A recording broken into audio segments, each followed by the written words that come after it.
سلام دوستان عزیز، اومدم یه مدل سیب زمینی سرخ کردن رو بهتون یاد بدم.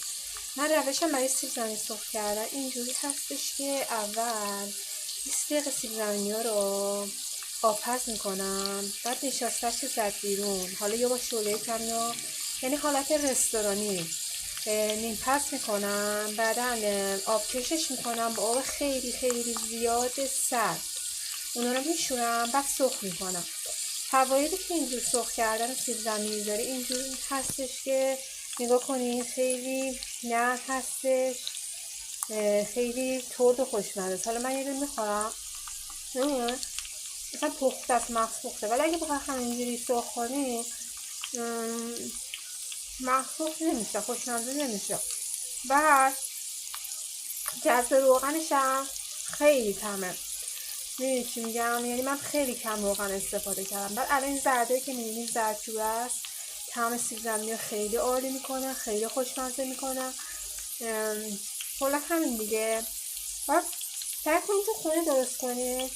چرا میگم تو خونه درست کنید؟ براتون خب سالم‌تره.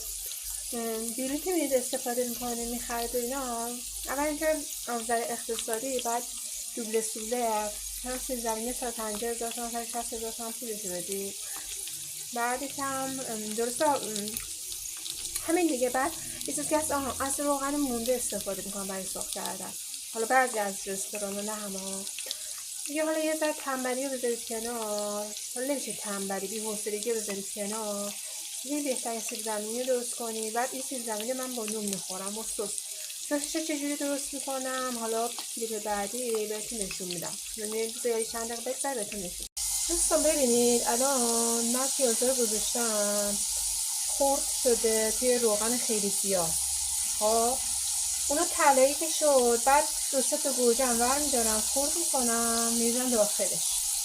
گوجه که حساب سرخ شد توش فلفل سیاه میریزم، نمک میریزم و آب لیمو. وقتی آب لیمو آبش جمع‌تر این دیگه غذامون حاضره. حالا من آخر که درست شده اینا بهتون نشون میدم.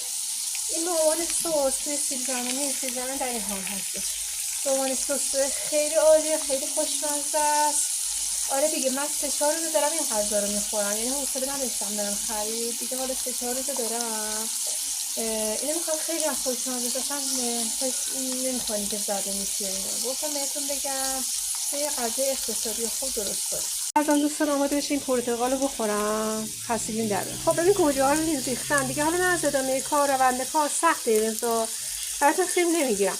بعد اینکه گوجه ها خوب سرخ شدن آب لیمو اضافه میکنم. گفتم ادویه‌های هر چی دلتون خواست بزنید، روت سیر بزنید، هر چی دوستش بگید. این سیب زمینی هم چند داره سرخ و طلایی میشه، خیلی خوشمزه میشه. دوستان امتحان کنید، خیلی خیلی عالی میشه. خب دیگه شبتون بخیر باشه دوستان. من لایک هم کنید، سابسکرایب هم کنید، همراهی کنید دیگه دوستان. بهم انگیزه بدید. مرسی، خداحافظ.